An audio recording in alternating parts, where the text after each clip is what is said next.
嗨，大家好，欢迎来到生动电波，我是师杰，我是舒恒。今天聊的话题是为什么一个人会想太多？那这跟什么有关系呢？所以我们也会简单的聊聊这个话题。你是否也会想太多呢？因为我们时常也会想太多。对，想太多会不会成一个生活的困扰？你觉得，师姐？我觉得会，因为平时你可能会担心今天发生什么，或者是明天，以及未来会发生什么事情，你导致你自己的压力就会变得非常大。然后有时候可能你担心的事情往往不会出现，然后也会让自己有点精神紧张。可能你会害怕别人害你啊，或者害怕家里突然怎么样啊。对，我觉得这也是属于想太多的一种范围内。对，我觉得有一些人可能更加敏感一点，就是对于已经发生过的事情，或者是未来发生的事情。其实我自己觉得，我个人是有一点点想太多的这种特质。对，所以这也是我们要做这一期博客的一个原因。那我相信可能还有在听我们节目的朋友里面也有一部分这样的朋友会有这样的困扰。那我们尝试着做一期博客，或许通过我们的分享能够帮助到大家找到一些思路，找到一些方法，去帮助自己走出想太多的这么一个漩涡。对，因为想太多，如果变成影响到你生活的一种问题的话，那确实不是很好的一件事情。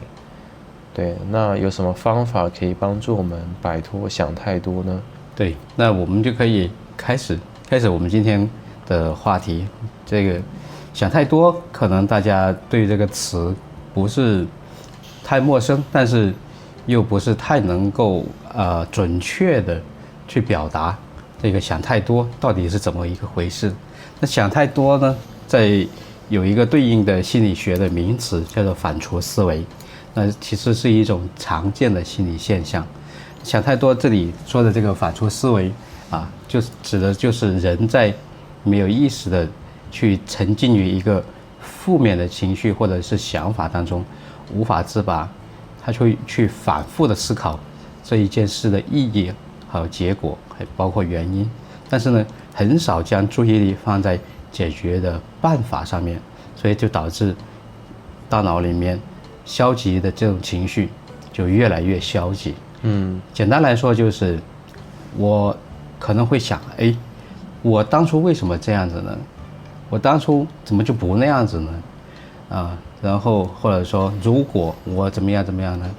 对，总是在做很多种假设，但是呢对于过去已经发生的事情没办法改变，对于未来还没发生的事情也无法把握。那纠结在哪里？纠结在于我当初的原因和我担心的东西，但是会被这种思绪困住在这个大脑里面，自己好像被困住一样，所以没办法进一步有行动。就是总是会想着早知道怎么做就好了，早知道不要那么说，就担心别人对自己有什么看法。对，我觉得尤其是担心别人对自己的看法。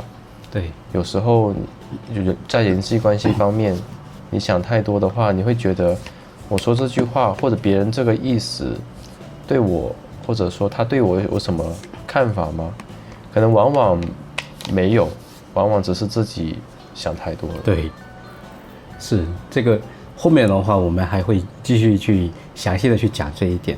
那其实我们从反刍思维这个名词上面来看，字面的意思上也可以看出，其实这是一种比喻的形式的命名。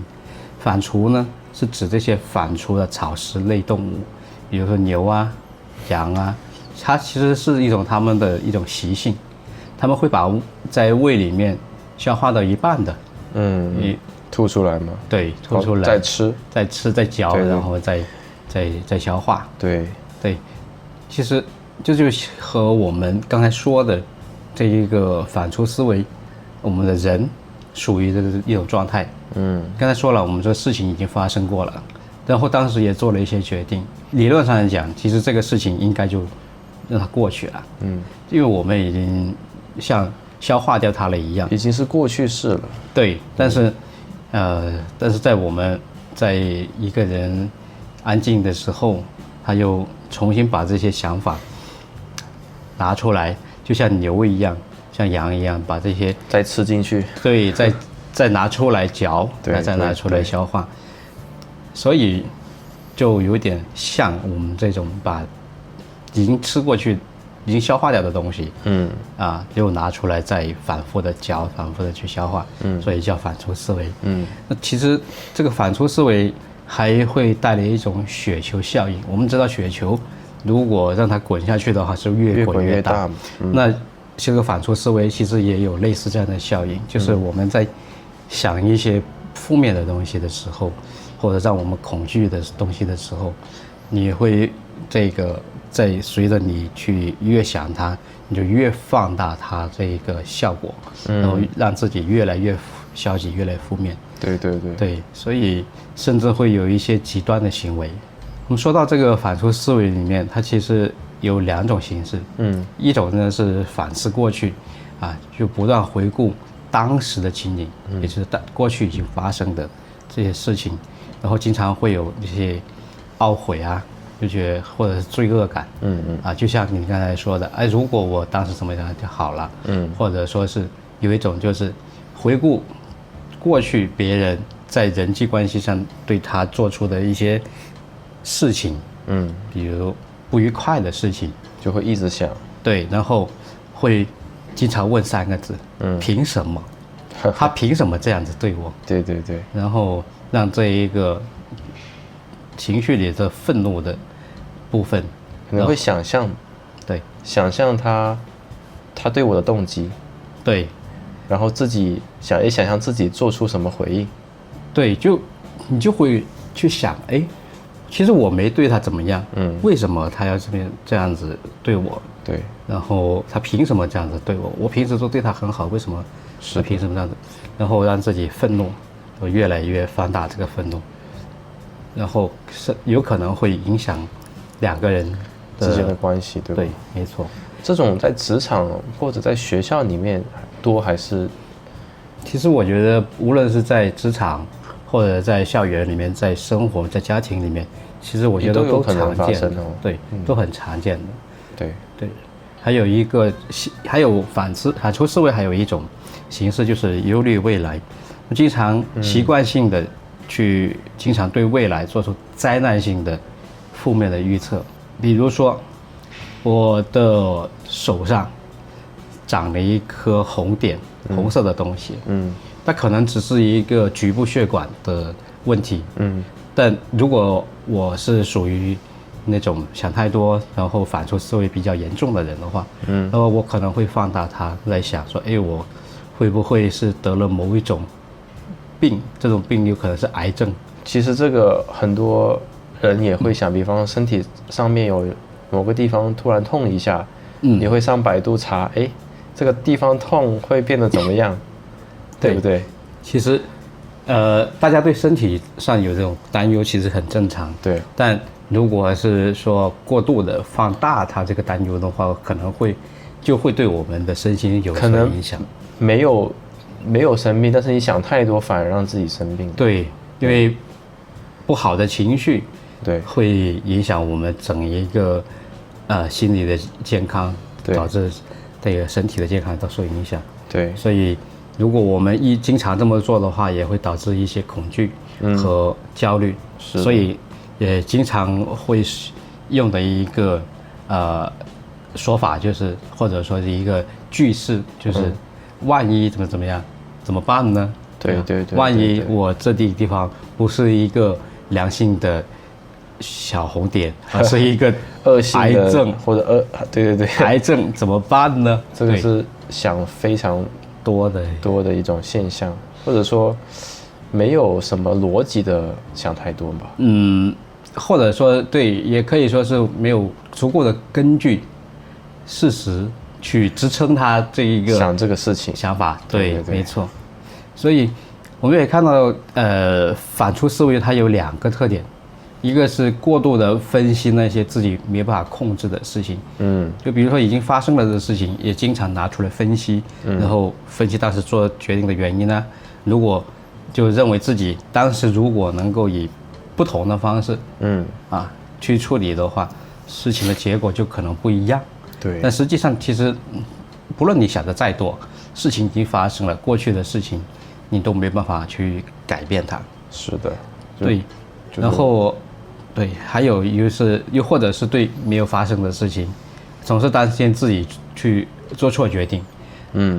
因为一旦做了决定以后，有可能就导致事情没办法再改变。是的。所以总是担心自己做错决定的话，有可能会导致这个很难下定决心，因为担心这个结果是我们自己无法去承受的。对。所以就很难做下决定，就变成了空想，没有行动。没错。那很有意思的一点是，反刍思维那跟深思熟虑、自我反省，是不是也有很大的区别呢？对，其实反刍思维和自我反省还是有点不一样的。其实我们像我们说的这个健康的自我反省是关于了解我们自身，或者是某一种情况以后，比如说在新的观点、新的认识上有了新的或者有些新的看法。其实这个是有目的性的，就是有针对性的去思考。但是反刍思维呢，它跟这个不一样。刚才我们说的这个自我反省是为了解决问题，但是反刍思维呢，它对于解决问题并没有帮助。刚才我们说了，它不行动嘛。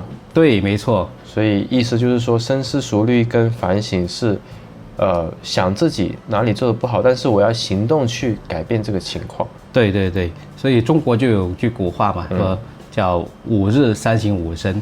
其实它这种是一种健康的反省，就是想想我今天有什么做的好的，有什么做的不好的，有什么需要可以改变的，但他不会沉浸于我做的不好的那部分，我一直在去纠结和自责。对。然后刚才说这个深思熟虑，其实也是这样子，就是目的就是我还没做，但是我会想办法，尽可能的我想得到的这一些方案，尽可能的去完善它，然后下一步我要采取行动。和我们的这个说的这个反刍思维其实是不一样的，有点不同。对。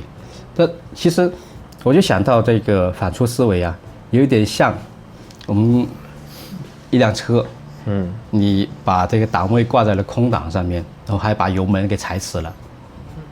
那就是原地不动。对，就是车没动，但是你的油一直在烧。烧到最后怎么样？那就是这个车就烧干油，就没油了。对，其实我们人的情绪和精力也是这样子。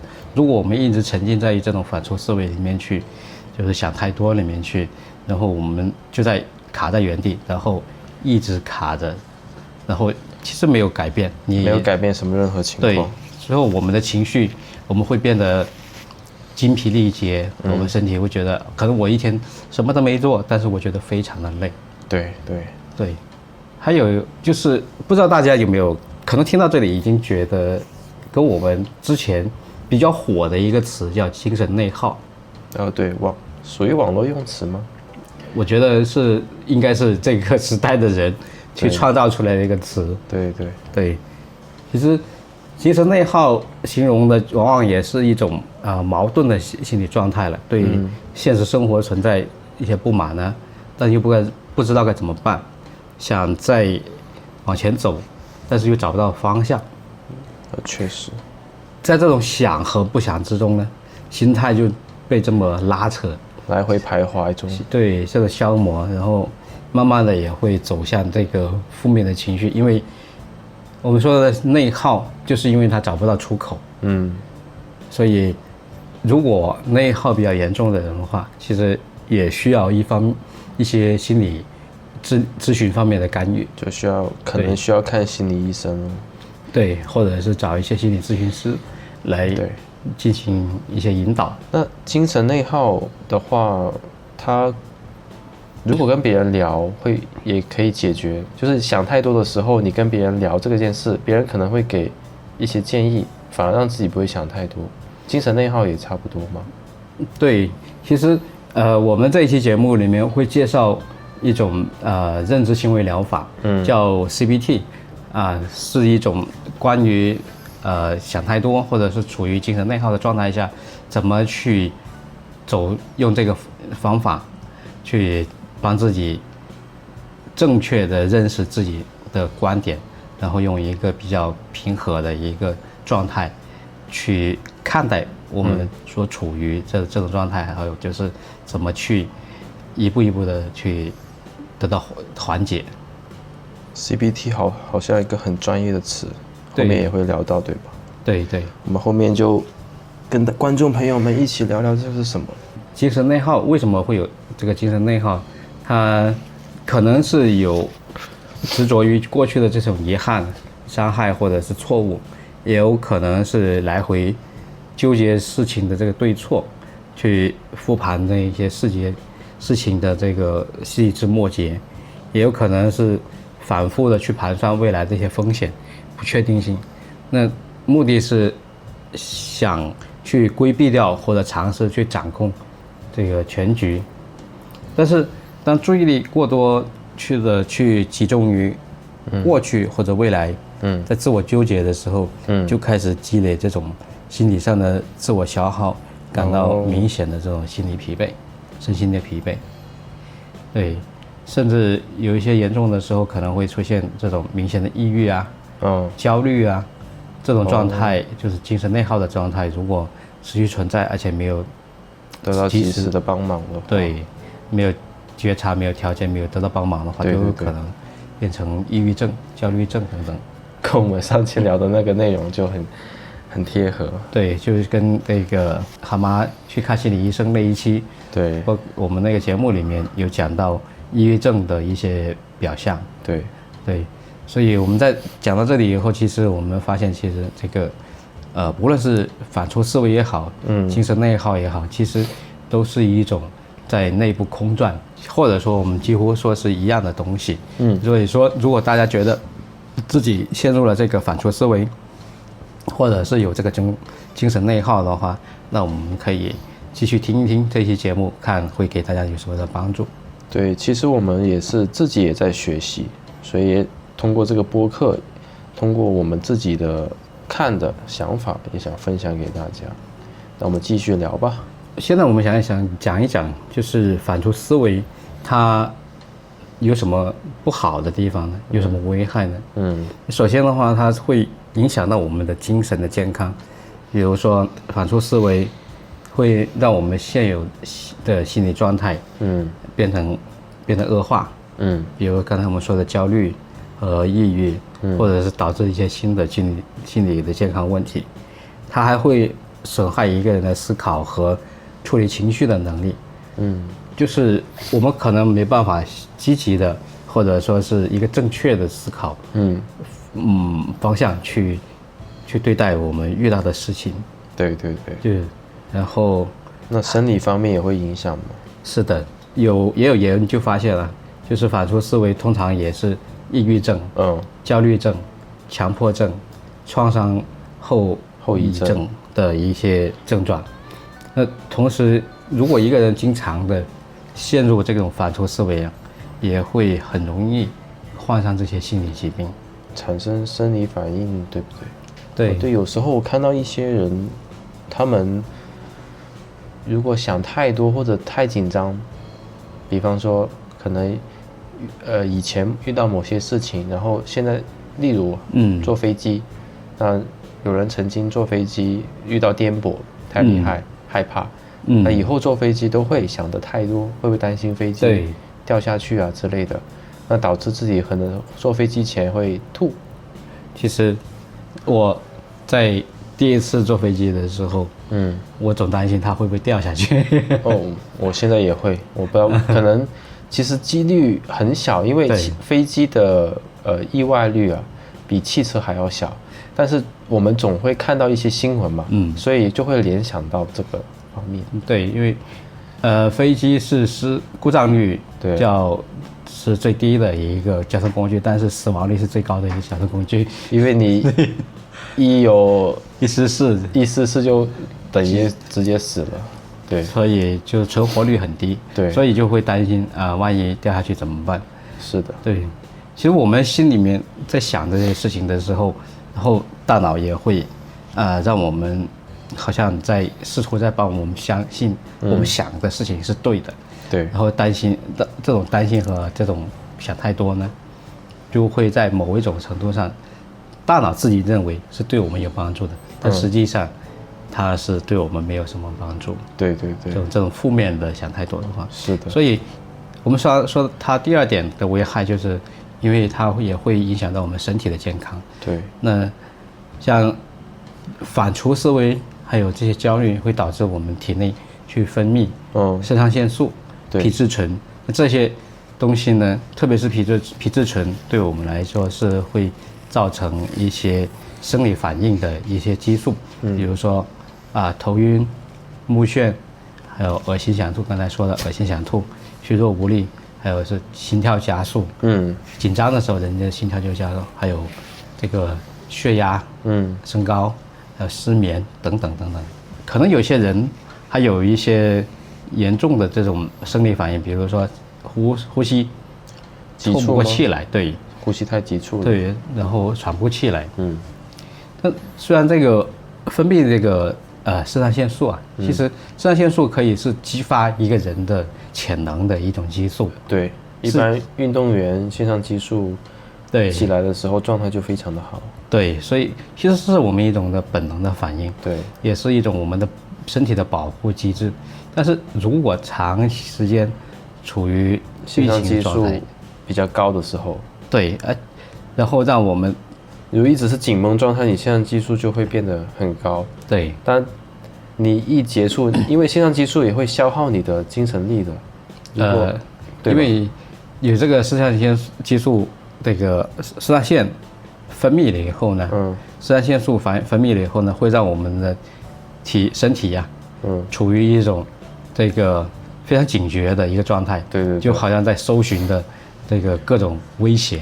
然后但是如果我是短时间处于这种状态还好，但是如果说是这个长时间处于的话，而且还不是说一个不是一个持续的状态，而是一个开关的状态，很累。对，又开又关，又开又关的话，所以其实是一个非常损耗我们人体健康的一个问题。对，肾上腺素，我刚刚一直说错，一直是腺上激素，肾上腺素，对，所以这是一种我们本能会分泌的一种激素。对。那第三个这个反刍思维，它会有第三个问题是什么呢？它还会引发一些危险的行为，比如说我们看到这个反刍思维会影响我们的注意力，还有反应能力，因为我们已经沉浸在这个思想、这个想法里面，然后对于外界，刚才我们说的，虽然说肾上腺素会激发我们这个一些本能，对，但是它同时还有一些负面的作用，就是让我们沉浸在我们的思绪里面，然后还会让我们忽略掉周围的一些反应。所以一方面它可以激发我们的潜能，另一方面它也会让我们忽略掉这个外界的一些危险。对，一些或者说是它影响了我们的注意力，就是你想太多的时候，你好像你不会考虑到你身边发生了什么。对，就比如说你在开车的时候，如果是你脑子里一直在回想的那些让自己不愉快的、尴尬的或者是后悔的事情，那就会让我们自己分心，也很容易发生意外。对，也容易发生这种交通事故。对，那还有的人呢，就是觉得我怎么整天就陷在这种想太多或者这种很烦躁的，或者说很不愉快的这种思绪里面的话，他想从这个状态里面出来，有些人可能会用酒精，用药物，来或者用吃东西，喝东西来帮自己缓解。那可能就会引发另外一个问题，比如说酗酒、滥用药物，或者是暴饮暴食。我们知道这几样这个东西对我们身体其实都没有太好，影响就更不好，都没有什么好这个帮助，甚至如果过量的话，还有可能会影响我们的生命，死亡。对，反刍思维它还有第4个方面的这个危害的话，就是它会扭曲我们自身的一些认知。就一个人如果是在自己内心的这种消极的情绪和这种反刍思维的共同作用下的话呢，它会产生一些认知上的扭曲。就包括哪些东西呢？一个是非黑就不是黑就是白，就是2个极端的一个思维，对，就是将所有的东西都看成不是黑的就是白，它没有，它就是对和错，没有说一种通情达理的这样的一个态度。对，所以如果有一点点不完美的话，他就会觉得是100%的失败。对，是2个极端的一个表现。对，还有就是一个第2点的话就是以偏概全。那他总是会想到以一点点小小的一个刚才我们说的，比如说他长了一个东西，他就会按照最坏的结果去考虑。对，没错。还有第3个认知扭曲的话，就是心理过滤，他就只关注那些不好的东西，比如说我怎么总是倒霉的是我，或者不好的是我，对，怎么别人总是这个孤立我，对，就诸如此类。对，其实我自己以前也有这种想法，但是如果你这种想法变多的话，你会变得孤立自己，对，然后你会更加消极，对，你就觉得整个世界都跟你为敌。没错，是的。我不知道这种情况是不是因为那时候才20岁左右，20多一点点，我不知道是不是跟青春期或者尤其是15到20岁之间，我觉得会很有这种感觉，是吧？不知道跟不跟年龄有关系，可能没有资料显示跟年龄有关系，但是那时候很多时候会这样想。对，是因为我们在那个年纪里面，自己能把握的事情不多，然后感觉很多时候都无能为力，所以有可能会因为这个原因，然后让自己觉得，我好像没办法去解决我心里面的这些问题。然后你也会因为想太多，你也会觉得为什么别人可以过得这么好，但你自己却过得不怎么样。对，然后加上自己因为是青春期那种荷尔蒙的原因，也会让人自己变得更加消极。对，所以也是有可能。对，然后第5个认知扭曲不好意思，是第4个，是第4个认知扭曲的话，就是否定正面的思考。对于正面的体验，你一直去否认它。比如说你拿了个好的成绩，对，你会觉得我不是靠我本人的能力去拿到的，而是我刚好是吗？对，就是还会这样子想吗？对，就是觉得有些人可能就这其实我运气好而已，运气好，我就就是有些题，或者说是我刚好预习到了，刚好复习到了，所以我会做，刚好踩中了我会的那部分。还有人这样想啊？是的，我觉得这样想有点意思，因为我不是我的想太多不是这方面，有人想太多是这方面，有意思。对，他不会去给自己一些支持的力量，否定自己的正面思考的。没错，是的。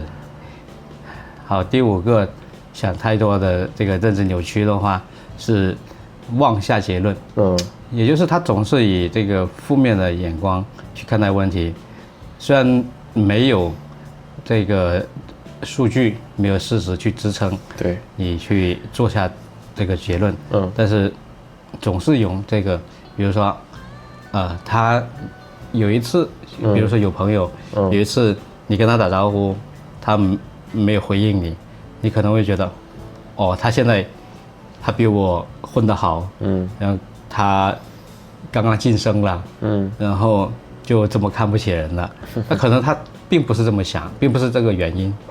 对，那可能会用一些比较没有事实根据的一些想法，对，去断定别人是这么做的。还有就是会放大和缩小，还有对，就跟刚才我们一开始聊的，就是在人际关系中，我们会忘下别人的动机，对吧？对，放大和缩小这个认知扭曲的话呢，你就会放大一些问题和缺点，然后就或者是缩小了一些优点，然后这种思维呢也叫双目镜骗局，对，双目镜为什么？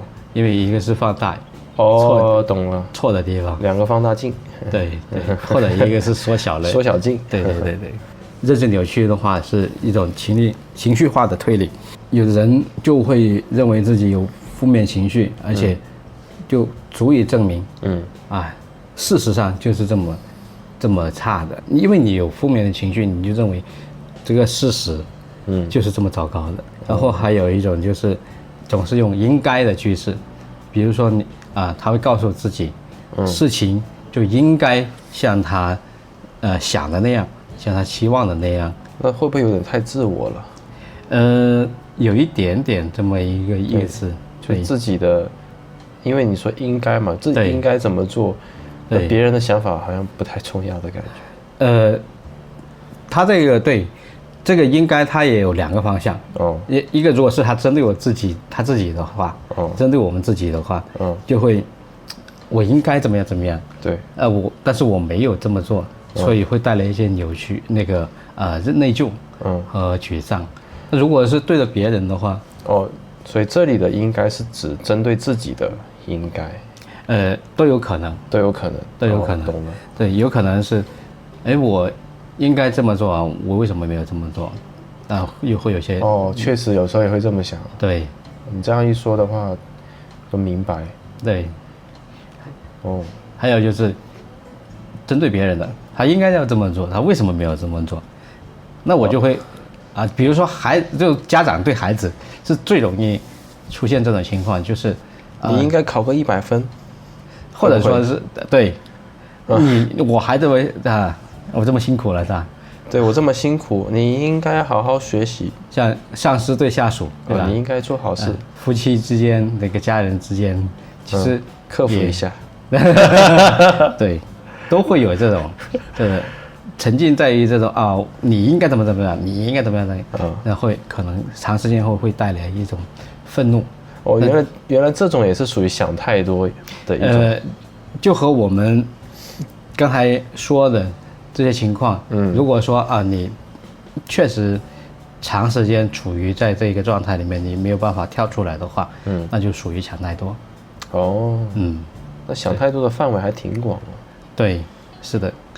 还有就是有些人会去乱贴标签。对，是，就是说他会很少想说我犯了一个错误。对，比如说去找工作，找工作找了一段时间，找不到，那他不会说是我投了100次简历，或者是10次简历，我没有找到工作，而是说我就是这样的了，我啥也做不好，没办法，我没了工作了以后，我就是个废人，我很失败，他就会给自己贴上一个失败者这样的标签。对，还有另一种认知扭曲，指的是把这个罪责归到自己身上，或者是归到别人身上。对，那就像犯了错，就把这些罪责错的地方这个责任全都揽到自己身上来。对，或者说换着另外一种形式，就错永远不在我，一错都是别人的问题。我想太多的范围还真挺广的。是的，因为把错归给别人也属于想太多。对，有意思。是的。那其实想太多有一些这个判断的标准，可能大家也会想了解。那其实我们可以接着在后面的话，我们会去聊到。就比如说有些朋友可能会觉得，哎，我怎么知道？我刚才说的师姐说的，好像想太多，好像我们这个涉及的范围、指向的这个范围好像挺大，也挺多的。对，那我怎么去辨别我自己是不是想太多呢？对，或者说我们这里说的一个反刍思维。对，那如果说有一些标准，或者说有一些给我是可以参考的信息就更好。所以我们接下来我们也会分享几个值得留意的一些症状。大家如果是有兴趣的话，也可以对照一下，看看自己会不会不知不觉之间呢掉入这种想太多的那个漩涡，或者这种反刍思维的恶性循环里面。那第一个是总是纠结于自己无法控制的事情，无论是已经发生或者是没有发生的事，总是设想最坏的结果。第二个是永无止境的处于这种焦虑和担心的情绪里面。第三个是反复提醒自己过去犯下的错。第四个是不断回想令自己感到尴尬或者是难堪的这些经历、事件还有对话。说到这里，我想再说一下，就是上一期我们看到蛤蟆里，他妈妈，在他已经成年了那么大的人以后，还会在他的朋友面前问他你有没有穿干净的内裤，所以这个事情让他在大家面前出糗了，很尴尬。他自己知道，他后来一直还会去想起这件事情。对，好，对，然后第五点的话就是总是问自己如果的这样的假设性的问题。第六点就是总是担心和懊悔，早知道这么做就好了，早知道不要那么说就好了，就有无数的这种早知道，不断的缠绕着自己。第七个就是不断想自己和别人说过的话，或者是别人对自己说过的话，那想想对方这些话里面是不是话里有话，是不是有一些什么这个潜台词。然后第八个的话就是脑子里的想法，就像万马奔腾，就停不下来，很乱，很多，会让自己失眠。对，最后导致自己失眠。对，如果是有这些状况的话，那可能就处于这种想太多，就是反刍的思维里面。刚才我们提了8个点，可能觉得有些朋友觉得太多了，我可能我还是没办法去判断。那我们可以简单一点，简化一下这个判断的标准，就是变成3点。第一点，就对某一件事情进行长时间的无尽的这种假设。然后第二点，你没有采取任何行动。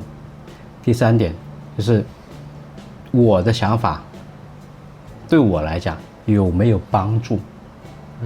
对，如果通过这3点大家自己去判断，就可以知道自己有没有陷入这种想太多或者反刍的思维里面去。如果是你发现你没有，你的想法对于你的解决问题没有帮助的话，那很大可能你就是陷入了这种想太多里面去了。其实我们常常可能会陷入，就是不是我们常常，是我，就是可能常常会陷入没有采取任何行动的想太多。就会比方说找工作吧，你会因为你看到太多的一些新闻，例如说，有些人因为工作被骗被加入传销组织，是，然后你想太多，你会觉得自己找工作会不会也会加入，所以我是那种想太多反而没有采取行动的。对，所以每个人不太一样在这方面。是，后面我们会讲到为什么会有这种想太多是怎么形成的。对，你接着聊。对，那什么样的人容易陷入这种反刍思维，或者我们讲的想太多呢？一方面的话是女性比男性，因为女性更敏感，更感性一些。然后第二个的话是有完美倾向的一个人。第三个的话是有缺乏安全感的人。第四个的话是有这种慢性疾病的人，比如说高血压，或者说是糖尿病，或者说是总之像这个还有类风湿关节炎，冠心病之类的比较长期的慢性的疾病。所以除了有这个慢性疾病的人以外，像患上了癌症的人，还有创伤应激障碍的人，还有一些强迫症、焦虑症、抑郁症，还有一些高敏感这个特性的人。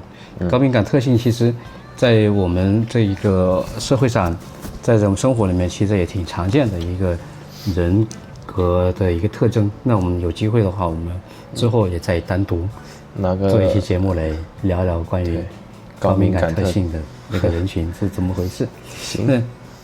那为什么会陷入这种我们会陷入这种反刍思维呢？其实有2个主要的原因了。就一个是压力，一个是焦虑。个人的自信心和对自我的怀疑会导致人陷入这种反刍的思维。那我们面对一些高压的情况，我们身体自然就会产生一些压力的反应。对，其实这个是在我们帮助我们在处理问题的时候更加去警惕和小心。是的，焦虑呢也是人体对于这种恐惧的自然的反应，是一种本能的保护机制，也让我们能更好的去应对可能发生的这些坏事。那纽约市的神经心理学家叫萨南·哈菲兹这个博士呢就表示，反刍思维可能是在试图控制局势，并且对下一步行动让下一步的这个行动变得更有信心的一种方式。但是当我们在处于反刍思维的时候，就想太多的时候，大脑呢通常它会尝试通过这种循环了。就刚才我们说的，不停的把过去的事情回想，对，然后对未来的这个事情，就是一遍又一遍的这个去尝试，去把它回想，然后和预测，就分析有可能的这种情况，对场景，还有可能的应对的情况。那我们陷入这种好像陷入一个漩涡里面去。大家可能在这一个视频上，其实也或者在生活里面很常见的一个画面，就是冲马桶的时候就形成一个漩涡。然后我们的思维如果不停在问如果，然后我们就像被这个如果一直带到最深层的那一个漩涡那个底部里面去，好像就是被自己被拉进去了，被陷进去了。明白，对，明白。包括像虽然这个比喻好像看起来不是很雅观，但是可以比较形象的去反映出我们为什么会被这些很多个如果，或者说是早知道，或者说万一怎么样，被这些假设性的问题带进去，是，就像被一个漩涡拉到了底部，对，这样子一样。所以让我们在不停的去想到，我们的脑子里也是很奇怪，就是为什么我们明明知道有可能也知道，其实并不能改变什么，但是呢，就会忍不住一直去想，这些令我们感觉到很担忧的一些问题。那其实这个想太多是怎么形成的？其实有一些科学的研究。那首先我们看一看，我们想太多的时候，大脑究竟发生了什么？好，首先这个反刍思维，或者我们说的想太多，跟我们有一个大脑里面的默认网络有关。那反刍思维这样的一个高级的心理活动其实一般被认为是大脑活动的外在的表现。所以对，像有一个很重要的问题，就是我们大脑里面发生了什么。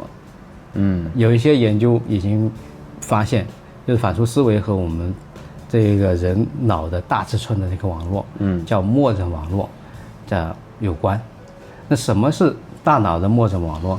大脑的默认网络，它的英文缩写叫 DMN， 说错了，不好意思，是 DMN， 叫 the default mode network， 就是默认的一种状态，是一系列活动在它的活动的水平在我们叫比较安静的时候，更加活跃的一些脑部的这个区域。对，它可以分为3个部分，3个子系统。第一个子系统就是和自我相关的思维，比如说我的一些自我意识啊，和反刍思维的相关的这个核心子系统。那为了方便记忆呢，我们暂时就称它为系统1。对，第二个的话就是负责逻辑思维和现在的这个背内侧前额叶子系统，我们暂时就因为名字比较长，那我们就称它为系统2吧。然后第3个就是负责这个自传回忆就像我们自己对自己写了个自传一样，这样的一个记忆，还有包括我们对于过去的这个内侧颞叶子系统，我们就称为系统3。那也有这个研究认为，构成这个默认网络的一个部分呢，是这个大脑里面的杏仁核。杏仁核在我们这个情绪感受这些方面有很大的一个帮忙，是不是？帮助我们感知那些。对，是我们感知，对它是处理我们的情绪感知的一个很重要的一个组织。那等一下我们也会去再细说。那这个默认网络它是怎么就作用起来了？好像就被激活了一样。在我们其实它无处不在，可以这么讲，就是我们清醒的时候，或者休息的时候，或者没有一些特定的任务的时候，这些区域它就会处于活动的状态。就是我们一旦在走神的时候，它就会处于这种活动的状态。所以走神的时候，它就处于活动状态。对，其实我们比如说我手上，比如说我做饭，我可能我要专注于我炒菜，对吧？那如果说我没事干，我坐在休息的时候、放空的时候，在默认的这个网络，它就会处于激活的状态，我们就会经常想这个出现的这个胡思乱想那白日梦属于算是，对，算是一种，就是默认网络处于比较集中的状态。明白。比较活跃的状态。对，也有一些研究表明说，我们一天里面就45%的时间处于你刚才说的白日梦，对，就是人思绪比较游离的一个状态。对，那也想给大家去分析一下这个反刍思维形成的这一个在大脑里面的一个机制。那反刍思维有可能是由于这个默认网络，就 DMN 这个核心子系统，也就是系统1对系统3的这个脑活动的控制，就是核心子系统对负责过去和自我记忆的这个系统的控制，过度控制导致的。像系统1和系统3就这个，因为它这个进行了关联嘛，它就会产生一些其实我们先说这个核心子系统，就是系统1，它其实它和我们自我和情绪的价值的思维有关系嘛。刚才我们说了，它是和我自我的意识有关系。所以明白，所以就是你的思维和回忆碰撞在一起了，对，然后会有一些很奇妙的想法出现。对，就比如说系统1它是负责我，作为人，我这个人我的一个存在的价值，或者是我对某一件事情的价值的一个判断。我会对于过去发生的事情，未来可能发生的事情，这件事情好还是不好，对我有利还是没有利，这样子的进行一个判断。那所以呢，它就会，如果说它过度的控制了刚才说的系统3，那就会产生这种就是在这一个不断的循环，像一个负面的想法，它会就不断的循环在这个里面一直出现，一直出现。对，所以如果我们这个当人陷入这种反刍思维的时候呢，那其实就是刚才说的核心子系统，就是系统1，对于我们内侧颞叶子系统，就是系统3，就是负责我们刚才说的这个回忆和过去的一些想法的这个系统好像被卡在了一个很小的一个范围里面，然后就变成了限制住它的一个连接后，就不停的空转，就不停的在这里，就好像你刚才说的打空档，对，然后踩油门，对，所以就是它这两个系统1和系统3之间的这个连接过于紧密了，然后就抑制掉了系统1和系统2的这一个连接对，所以不可以系统1就是核心子系统不能它就意思是说系统1和系统3如果太多的连接会导致不好的情绪。倒也不是这样子，因为刚才系统3我们讲的是它会储存一些我们过往的记忆。那我们刚才讲的这个想太多，指的是我们储存了太多我们过去不愉快的这些记忆。那首先不愉快的这些记忆，然后系统1就会进行判断，这个事情既然是让我不舒服的，是对我不好的，但是我又忍不住，就会还是会不停的回想。对，所以明白了，就会陷入一个这个是很有意思的一个，对，就大脑运作的一种。对，这个我们也是从一些研究上面去发现的一些分析。对，所以我们也想通过这个节目跟大家去表达出来。然后所以说，如果说是这一个核心子系统和负责过去的这个内侧颞叶子系统交互过度，就是刚才说的太过度的这种紧密的联系的话，那它就会抑制掉我们这个系统1和系统2。那系统2负责是什么呢？它这个叫背内侧前额叶子系统。这一部分的组织呢，主要是负责我们对于现在的这个感知。那如果我们的系统1和系统2之间缺少这种关联的话，这个联系的话，我们就会更多的让自己活在过去，或者说是对于未来的担忧里面，而不是留意我们当下过得怎么样。对，明白。所以这个是一个比较宏观一点的角度去解释反刍思维或者说想太多的形成的一个机制。那刚才我们在这里我们还要想大家再介绍一个大脑里面的一个结构，叫边缘系统。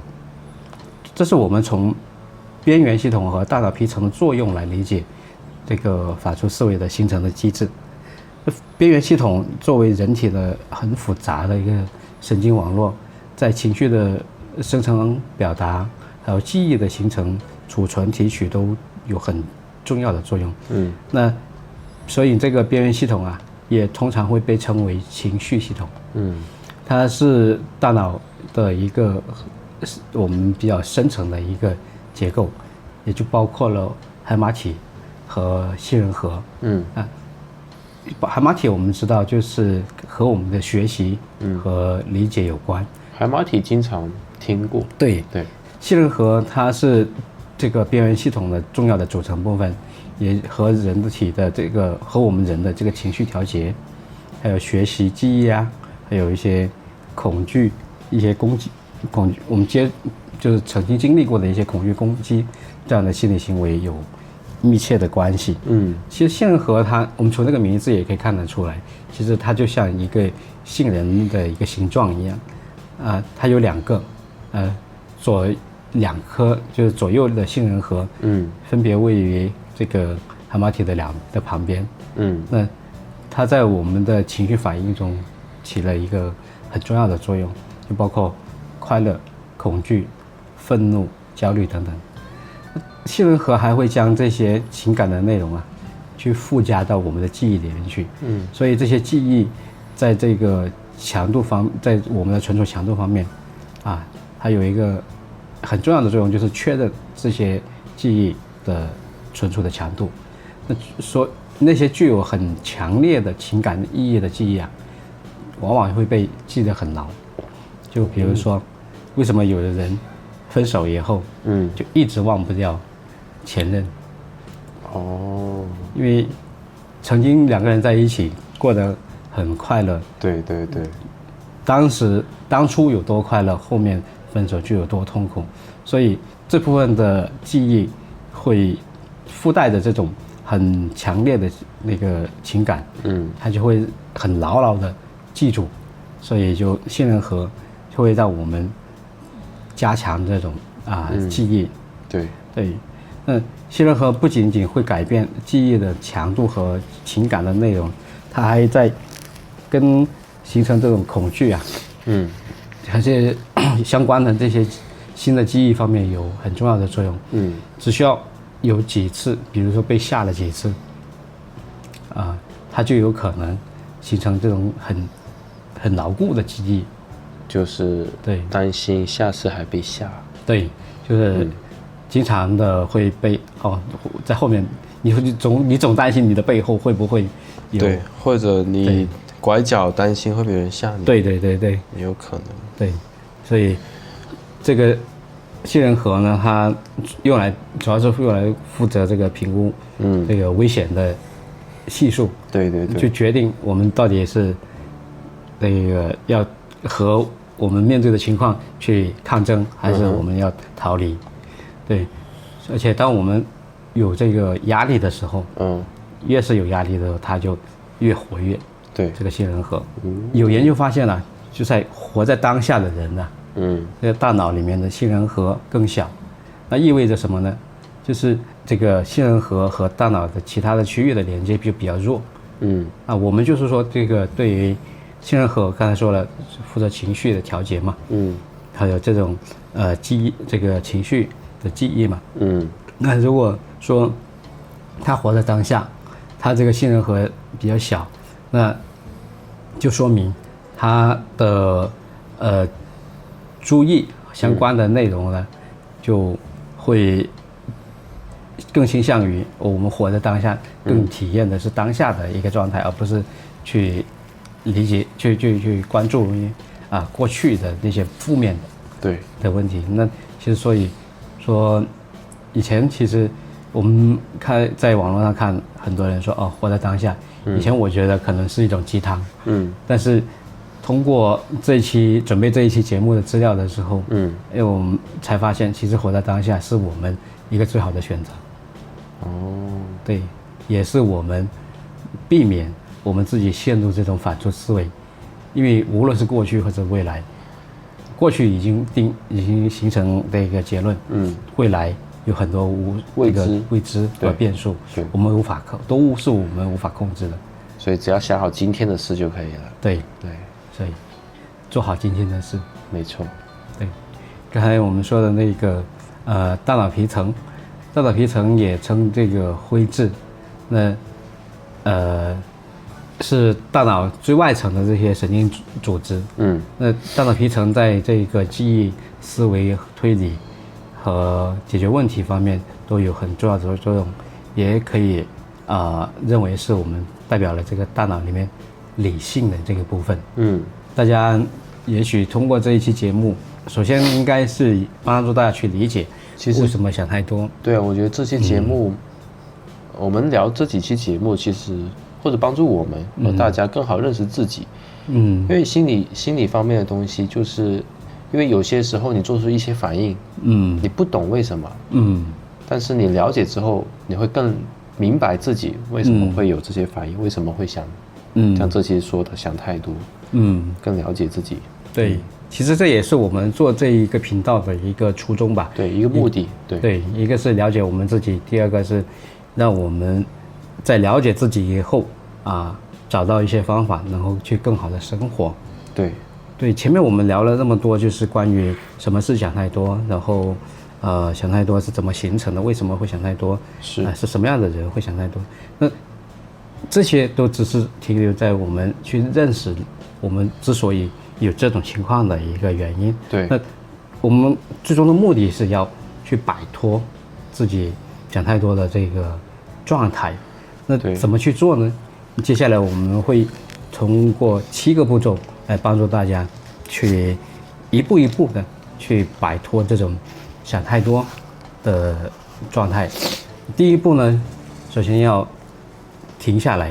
虽然我们说这个人在想太多的这个或者反复思维的状态下不容易停下来，但是我们要有刻意要有意识的让自己感知到我自己是不是想太多了。所以第一步要先停下来，去觉察和感知自己，那看到自己是不是处于一个想太多的一个状态，是改善这个状态的第一步。对，那之所以怎么知道我们想太多？刚才我们说了一些判断的一些标准，或者说是判断的一些方法，大家也可以再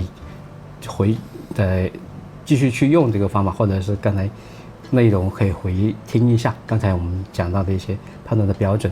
所以我们要做的就要留意自己的思考的方式，我是不是一直陷于一种未来的担忧想太多。那如果说我们注意到自己的脑子里面一遍又一遍的去重播一些事情，或者担心那些我们无法控制的事情，就要告诉自己，这些想法是想太多了。对，想太多了。是有时候你可能回想起自己尴尬的情况，然后突然好像有点想骂自己，为什么当时那么尴尬呢？对，所以但是其实这些对我们的生活没有一个实际的帮助，所以对我们说，所以是没有用的。第二步的话，就要去记录事实和观点。那么我们第二步要做什么呢？就是要去记录事实和观点，或者说是大家认不认可一个说法，就是事实呢从来都不是问题的所在，而我们对事实的这个反应和观点还有这些看法才是问题的根源。所以我们在第二步的时候要做的就是分清哪一些是事实，哪一些是观点。比如在一个聚会上，跟同学聚会，你和自己的一个老同学打招呼，对吧？但是对方没有回应你，刚才我们稍微提了一下这个，那可能会觉得，如果一个人想太多的话，可能会觉得，对方现在是不是赚了点钱了？然后感觉很了不起了，然后又看不起人了，这个事情呢，可能会在心里面一直在耿耿于怀。对，那事实上会不会真的是这样子呢？会不会真的是对方看不起人呢？首先我们先放平心态来看这个事情。首先看这个例子里面，什么是事实呢？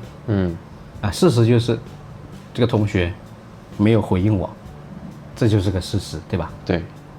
那什么是观点呢？我认为他看不起我，这就是观点，自己的观点。对，就是我对这个事情的看法。是。事情本身它是个事实，那我对这个事情的看法就是观点。对吧？那或者是我的猜测是对的他就是看不起我。但也有可能其实是这个同学他没有留意到我跟他打招呼而已。当时可能跟他聊天的人比较多，没有留意到，所以他没有回应而已。所以他看不起我这个观点，就是说属于我们刚才说的这个认知扭曲。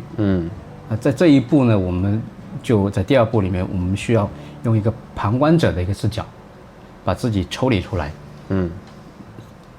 如实的去描述那些令我们不舒服的这些事实就好。哦，不是从自己的角度，对，是旁观者、旁观者的角度，第三方的角度去看。对，或就另一个我来去看这个事情本身是什么，它事实是什么。对，这样的话会更客观一点。没错，对。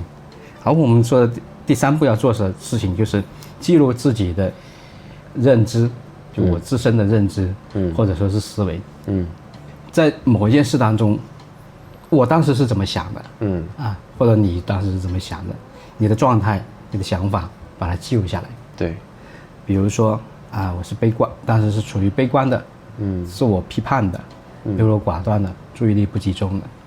那在这一个步骤里面，我们只需要去如实的去描述2到3个我们当时脑子里面浮现的这一些想法，一个人的感受。当一个人在这个感觉很差的时候，想法通常也都是很负面的。对，那这些都没有关系，还是记下来，记录下当时自己的一些想法和感受。好，这也很重要，所以是什么就把它记下来。第4步是去感知和记录自己的反应。那是刚才说的一个情绪上，在情绪上的反应，比如说我们在分清楚了什么是事实和什么是观点以后，再如实的去记录一下我们在这个事件中的情绪，比如说这个暴躁，然后很容易生气，也很挫败，觉得沮丧、伤感，还有就是恐惧等等。在记录我们这些情绪的时候，我们可以想一想，如果从0到100分，你会给自己当时的自己的情绪打多少分呢？对，如果对你影响越大的，你可能就会打这个分数越高；对你影响没那么大的，可能他就会打这个分数就会低一点。还有一个就是要记录一下我们生理的反应，身体的反应，或者是在生理上的一些反应。肚子一处于这种想太多状态的时候，就会肚子痛不舒服，有一些失眠、睡不着、焦虑，对，睡醒了以后也没有精神，然后或者说是心跳加快，呼吸变快，也很焦虑，这个也要记下来。对，就生理上的一些反应，其实都可以全部记下来。不是你刚刚说打分啊，对，生理反应啊，对。然后还有就是我们会有什么样的行为呢？当时处于这种状态有什么样的行为呢？当时脑子里闪过的一些念头，那我们在行为上有什么样的反应呢？比如说有些回避，也退缩，也过度担心，也这个来回这样的踱步，走来走去，还是不敢接电话，或者是皱着眉头，或者是叹气。不敢接电话，应该很多人会有吧？对，就听到电话声或者微信声就很厌烦。对，所以其实就是因为我们有一个可能类似的不好的经历，所以就觉得对于某个人来了电话了以后，我会有一种本能的反应，就是说就是如果他永远过来给你都是一些负面的，我又做错什么？对，又做错什么了？又怎么了？又要我加班？对，又要我加班或怎么样？还有可能不是这样子，但是你会觉得我电话来就没好事，对，就会一直想，对，很多人会调成静音，完全不想听电话铃声。对，所以也可以记录下来当时自己是怎么做的，有什么样的一些行为反应。是的，对。那第5步就要觉察我们自身的这个认知扭曲。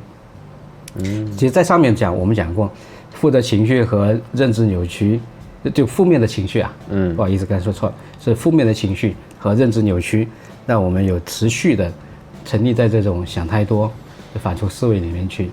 那在我们完成前面的4个步骤之后呢，还要看看自己处于怎么样的一个认知扭曲里面去。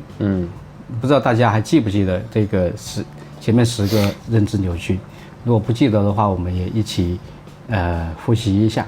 第一个就是不是黑就是白，第二个是以偏概全，第三个就是心理过滤，第四个就是否定正面思考，第五个妄下结论，第六个放大和缩小，第七个情绪化推理，第八个总是应该的句式，然后第九个乱贴标签，然后第10个怪罪自己或者是怪罪别人。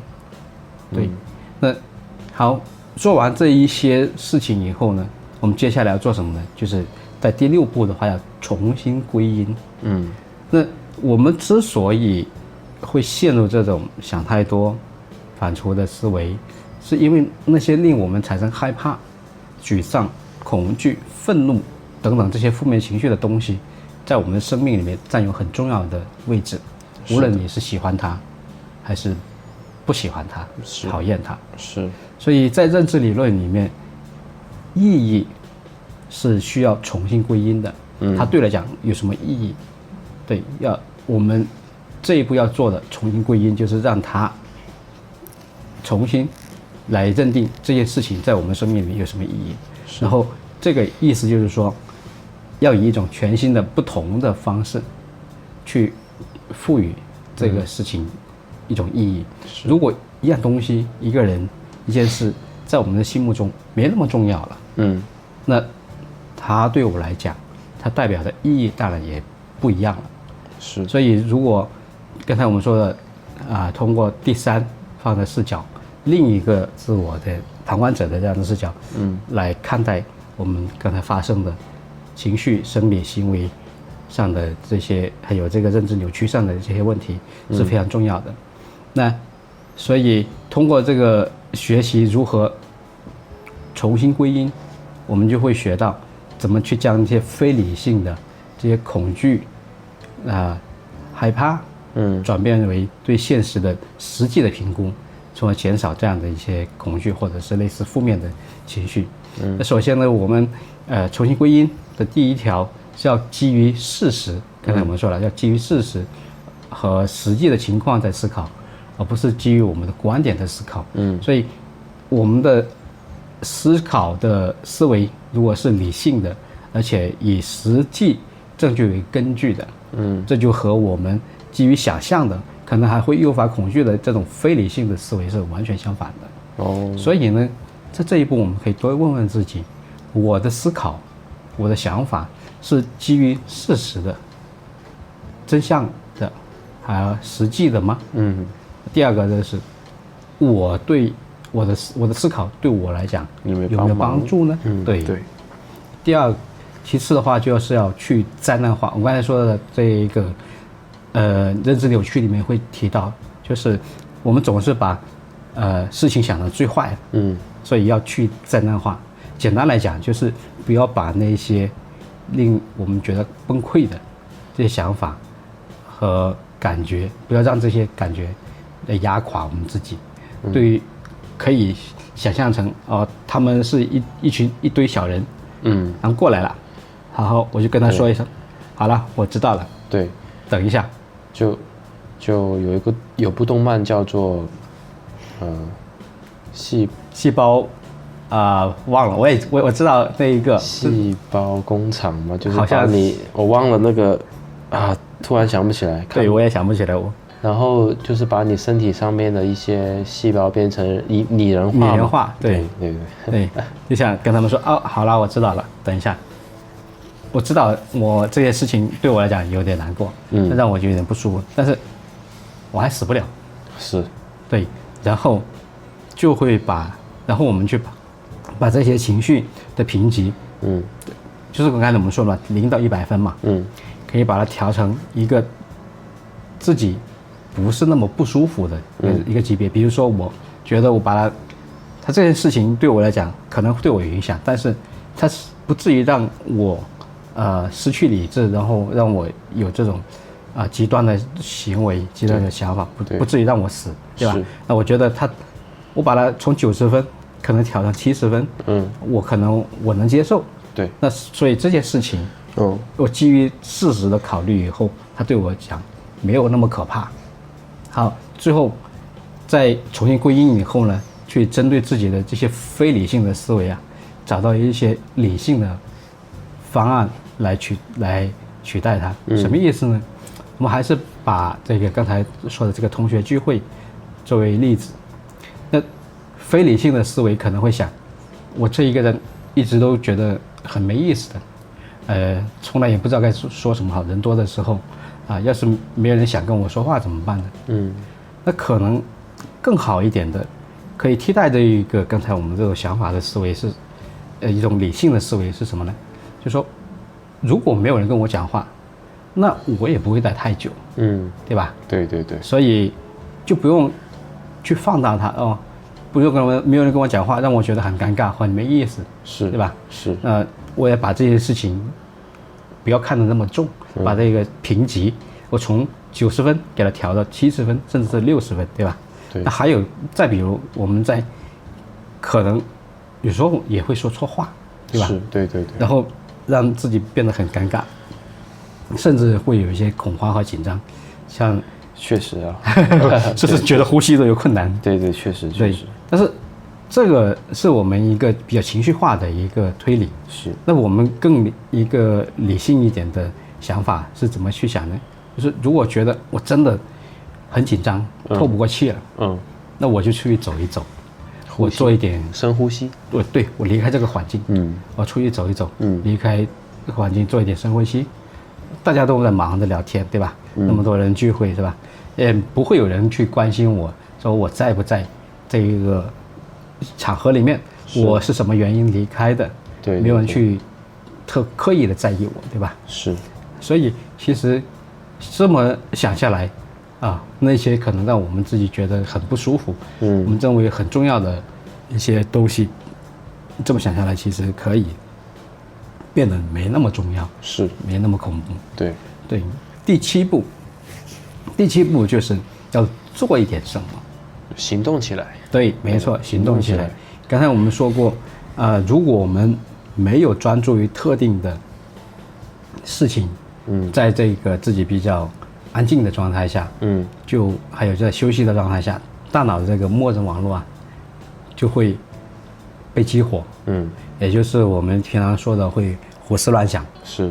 那大脑中里面呢，还有一个跟这个默认网络相反的一个神经网络，叫 TPN， 中文的译名叫任务正向网络，是我们在开始去做一些需要认知专注，还有短期记忆的这些任务的时候，比如说我背单词，对吧？或者说我在做饭，或者说是我在打电话，或者是我记一些笔记，这个在有特定的事情在做的时候，就会激活这个任务正向网络。是。这个时候我们的思绪就会从过往的这个经历里面转移到我们手头上在做的事情上。由于这个 TPN 任务正向网络，它管的是我们负责的是我们当下的意识，就我现在在做什么，就可以让我们很清楚的意识到自己是活在当下的。所以呢，它也可以说是一个行动的网络。那正常来讲，我们专注于手头上的事情的时候，就会很少的胡思乱想。对，我们有事情在专注，有事情在做的时候，对，你的脑子没有办法想别的。对，正常来讲是这样的，注意力会很集中。对，但是呢，也有一群人，有一类人，他属于这种注意力过于分散了。会不会有种情况是这样的？就如果是分散的就是你在跟别人聊天，然后你的耳朵会听另外一个人聊天，属于吗？还是说你做事的时候，然后你会想到别的？对，你脑子里会就你手头上在做的事情的，但是脑子里还是会胡思乱想，还是会想别的东西。那这不就会导致你注意力不集中了？对，所以这种情况也叫注意力缺陷，或者我们更常听到一个名词叫做多动症。多动症就是注意力不集中的表现。对，多动症其实就是注意力不集中的表现。明白。所以在英语上有一个简称叫 ADHD。那这个关于多动症或者说注意力不集中，我们以后如果有机会的话再聊一期，再聊一期。所以，当我们如果意识到自己陷入这种反刍思维或者想太多了以后，除了完成我们前面说的6个步骤以外，我们还可以尽快的给自己找点事做，比如说去运动，运动其实是一个很好的一个帮助我们走出那个反刍或者是想太多这样的漩涡的，一个好的方法。对，如果可以的话，甚至大家，当然在你安全的情况下，你可以不用带手机。对，还有，你就专注于，就是你去在走路、跑步都可以。然后第二个，你可以去找一些朋友，喝点东西聊聊天。第三个，你也可以，闭上眼睛，听听音乐，听听播客，对，也可以来这里听听我们的播客。对，或者是你叫个外卖，吃点好吃的。对，或者是洗个热水澡。其实洗个热水澡可以让自己放松下来，也是个很好的方法。是，对，所以这7个步骤，相信大家做完应该会有一些帮助。这一个，因为这7个步骤其实就是刚才我们在节目的前面所讲到的 CBT，就是认知行为疗法，从我们的认知入手，来去改变我们的行为。对，让我们走出我们说的这个漩涡。所以呢，说完这些然后我们我可能大家都觉得东西挺多，所以很乱，不过也没有关系，你可以把前面的内容都忘了都没有关系。当然也感谢你听到这里。对，所以下面呢只需要记住2个问题。第一个问题是，当我自己觉得可能陷入这种想太多的状态的时候呢，这些想法对我有没有帮助呢？第二个问题就是，这些想法会把我带向哪里？是好的一面，还是不好的一面？甚至是进入这种死循环里面，那个漩涡里面。如果第一个问题的答案是否定的，也就是说我这些想法对我没有帮助，就要告诉自己马上停下来，然后按照前面我们说过的这个7个步骤，帮助自己引导自己从这种想太多的状态中跳出来。是。第二个问题的答案如果是负面的，也就是说带向这个想法会把我带向不好的那个死循环里面去。对。那么也可以请大家像第一个问题那样子去处理，就是在遵循前面7个步骤，引导自己去走出来。是。那可能还有一些朋友会想，那我就是忍不住，我因为这个本能我是没法控制的，它确实是会胡思乱想，但没关系。那因为大脑的会瞎想，这个本来就是一种本能，特别是我们没有放空的时候，没有什么特别的事情在忙的时候，但是长期处于一个困扰于某一个问题的话，是对我们是不利的。那短暂的反思呢，对我们是很有益的。比如说我们怎么考虑去用不同的方式去完成某件事情，或者意识到我们的计划可能会存在缺陷，我们怎么去调整它，可以帮助我们自己在之后做得更好。那这些是好的。那在这些以外，我们还可以再安排每天20分钟的一个思考的时间，沉思时间，也就是对，也是我们的一个任由这个想太多的状态去激活的时间。刚才我们说了，本能，这是一种本能，想太多，这是有可能是一种本能，或者脑子里会胡思乱想，这是一种本能，任由它去发挥，去发散，任想，对，任它瞎想，就可以设一个闹钟，是我这个20分钟里面，任由这个脑子里是去随便想，对，那一到时间到了以后，就要停止，对，所以结束以后呢，这个时间一到一结束，我们就要做一些能够让我们有积极的感受的一些事情。是对，比如说你擅长什么，你做什么让你自己觉得更开心，更有满足感，对吧？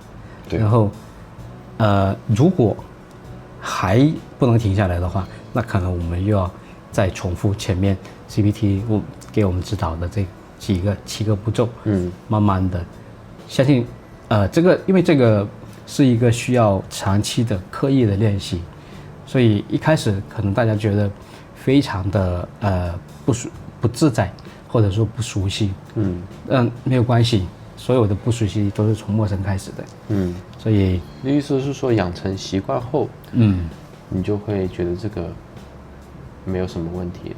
对，你就会发现，熟悉的使用这7个步骤，去帮助自己，怎么走出这个想太多这个怪圈。对，然后你熟悉了以后，你会很多这个过程，你就会自动化，在脑子里就完成了。对，这些只是建议，还是要看你想不想。对，想不想这么做？当然，我们这是一个自助的一个方法，但如果说大家还是觉得有困扰，我自己做不到，那这个时候就建议大家去找专业的人士，无论是在当地的三甲医院里面找一些心理科的这一个咨询，或者说是一些比较好一点的可靠一点的咨询师去给一些建议，那这个时候就需要积极的去寻找专业人士的帮忙了。对，是。那希望我们分享的东西，对你有一点点的帮助。我们也很想通过这个播客，能够为你的生活带来一些帮助。非常感谢你聆听到这里。那书恒，你还有什么话想说呢？就是好好吃饭，好好生活，然后利用你的时间，好好听听我们的播客。对，谢谢大家聆听到这里。那如果有什么评论，请在下方留言。如果有什么建议或者是意见，或者是大家有什么比较感兴趣的话题，也可以跟我们在评论区里面提出来。是的，好了，我们是生动电波，我是思杰，我是舒恒，我们下一期节目见，拜拜，拜拜。